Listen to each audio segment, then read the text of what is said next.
Bonjour à vous et merci encore de me suivre sur ma chaîne YouTube où je partage avec vous toutes mes bonnes petites idées. Aujourd'hui, le but c'est d'habiller un mur en parpaing, un mur brut. Donc il y a plusieurs solutions, soit vous faites un enduit, soit vous faites un habillage type pierre ou autre. Alors ces solutions-là sont des solutions onéreuses, c'est assez lourd en travaux et puis l'esthétique c'est pas forcément très sympathique. Aujourd'hui, ce que je vous propose, c'est d'habiller ce mur en parpaing, de l'habiller avec de la croûte de bois ou des dosses.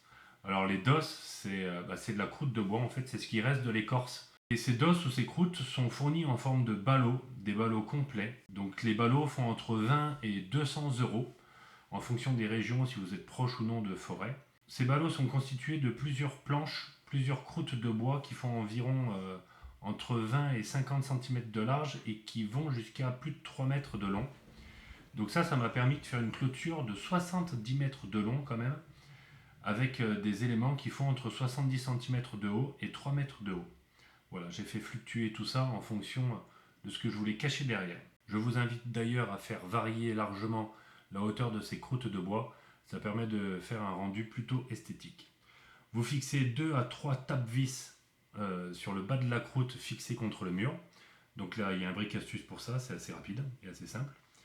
Vous cherchez tape-vis sur internet et vous trouverez mon bric astuce.